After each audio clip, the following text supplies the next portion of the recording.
Well, it's kind of funny because Girls Against Boys did a reunion tour a couple years ago, and it was so fun because first of all, you walk out on stage and it's a sea of gray hair. Except for one little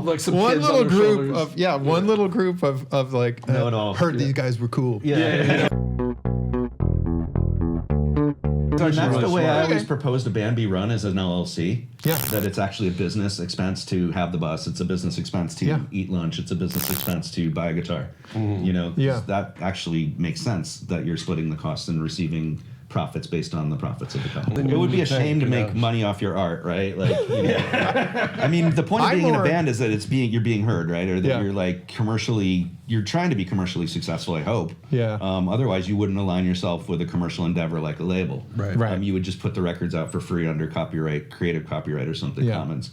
I'm definitely more in the Henry Rollins school, which is like pay them well. You know, like he had a whole rant on his podcast one time about people complaining about songs being used in commercials. Right. It's like "Lust for Life" was used on a cruise ad. I saw that recently. I'm like, and he was like, "Listen, you motherfuckers! Like, pay Iggy Pop every dollar he like. The man deserves to be a billionaire. You know, absolutely. Like he's an icon. This time in why his would life, you not? for sure. Why would you not want him to get paid? And every artist should be paid for their work, and like especially like, you know, if it's something that's going to add additional value to a brand or something. You know, at that time when everyone was, you know, bitching about major label deals, I was like, the people that are bitching are the ones that it's never going to happen to.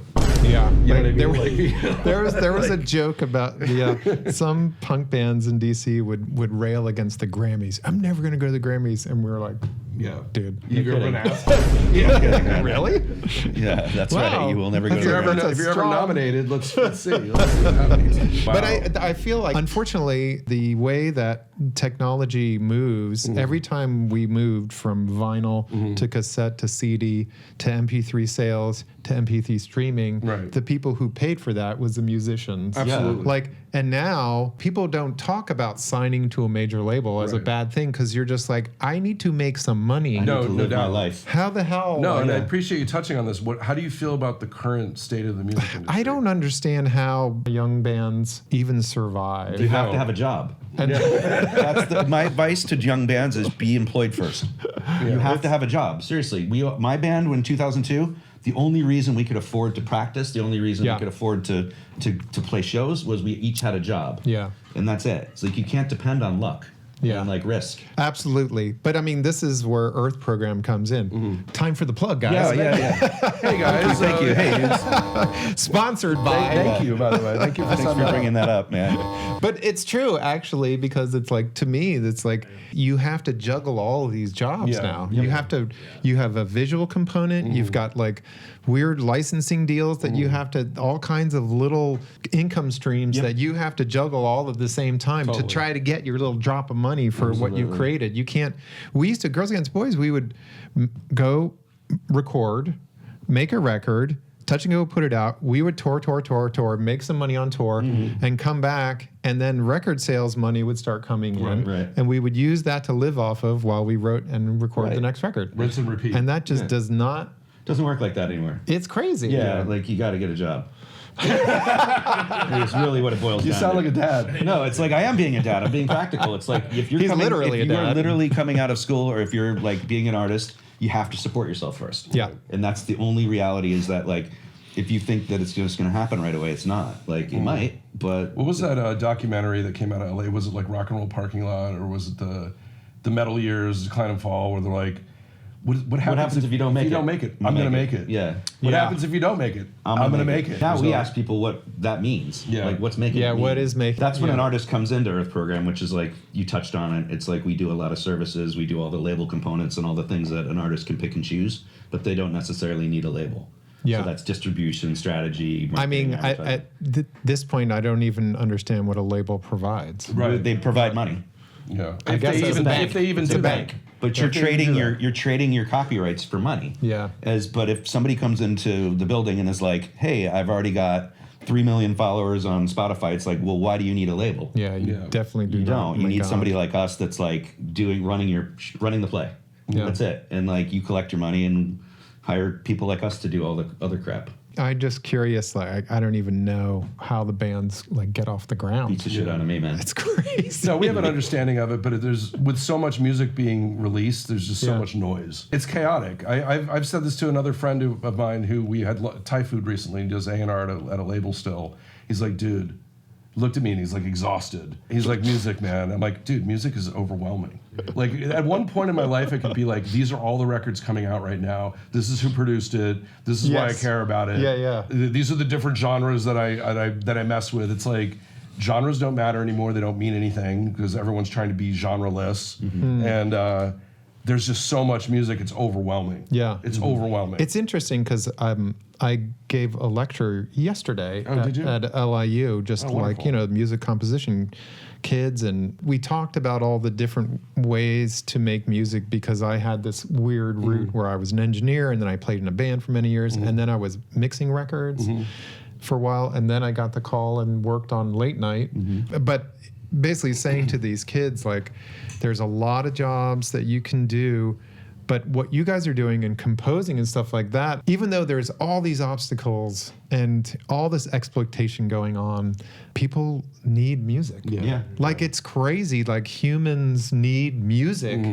You can't imagine every part of your brain. And imagine a movie or a TV show or commercial or a rocket launch or or a YouTube channel without music. It just, nobody wants that.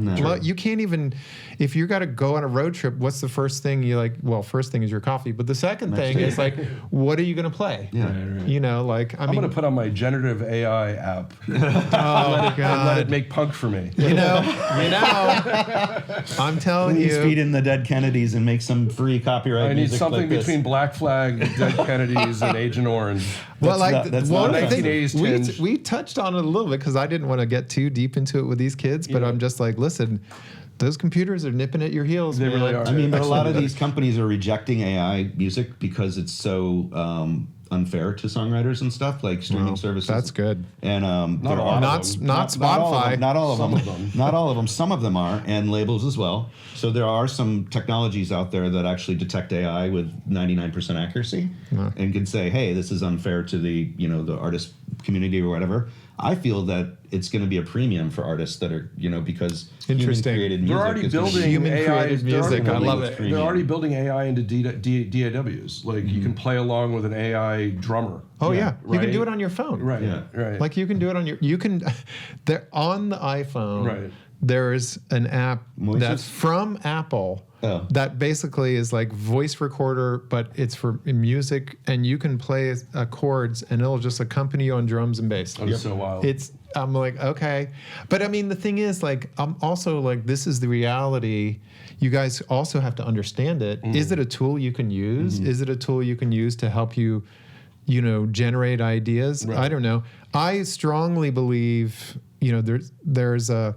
Do you guys know who Marquise Brownlee is? MKBHD. He's like a huge YouTuber in the tech world. They were talking about Suno and these AI things, and he's like, well, what's the difference between like a computer listening to all this music and sort of synthesizing a song and a human doing it? And I was like, are you fucking serious? This is like a computer doesn't stay up all night. No, but the thing is, I really suffers over his art. Think I really strongly believe that there is a difference between synthesizing a song and being inspired. Yes. Right. Inspiration is different. They can never truly create anything original. Right. You know what I mean? But also, like, truthfully, the beauty is in the mistakes, right? Like, where, like, I've accidentally played the wrong bass line, but it actually sounds better. Or there's that glitch in that recording, or there is this phrasing that's different. There's no swing in the drums to an AI component. It's like gritty. I guess you could make it sloppy. You could make it sloppy if you wanted to. Play it sloppier. Yeah. More sloppier. Sloppy. Play it jazz 40s era with heroin. I wonder if sloppy. I wonder if heroin. More heroin. Start slowing down. Okay, so if you want to hire Eli Janney to produce your album, just get in touch. Here's his website right here. Right there is something. If you want to check out Earth Program, our website's right here as well, and you can find us on Instagram. Thanks for coming in, Eli. Did you want to give out any shout-outs to anybody? Just to Earth Program, because they're so like. Thank you, dude. Thank you. Well, thanks for having the time to come or bringing yourself into our studio. I appreciate that. Let's keep in touch. All right. All right, cool, man. Woo! We did it.